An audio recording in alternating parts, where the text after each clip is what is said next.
هل ممكن القلب يغير مكانه؟ القلب هو المحرك الأساسي لجسم الإنسان، بيشتغل من أول لحظة بنتولد فيها لحد آخر نفس بناخده.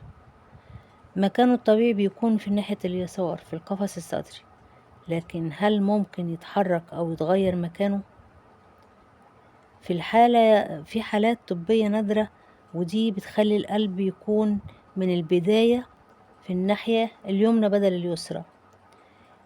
اللي عندهم الحالات دي ممكن يعيشوا حياة طبيعية جدا، لكن ساعات بيعيشوا بمشاكل كتير جدا في الرئة والأوعية الدموية. كمان في بعض الحالات الطبية الخطيرة زي الحوادث أو العمليات الجراحية ممكن بيحصل تغيير في وضع القلب، لكنه مش بيكون تحرك عادي، بل نتيجة ظروف خاصة جدا وصعبة جدا. طيب القلب مش بس مكانه في الجسم، الأهم هو حالته الصحية وإزاي نحافظ عليه بصحة كويسة. خلي قلبك دايما في مكانه الصحيح، جواه الخير والرحمة، سواء هو في الناحية اليسرى ولا اليمنى.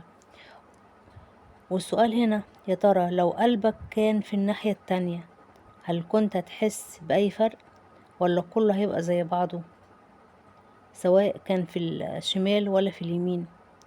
قولوا رأيكم في التعليقات. ممكن تحس بإيه لو قلبك مخلوق في الناحية التانية؟ كانت معاكم جدة ملك، وسلام يا حبايبي.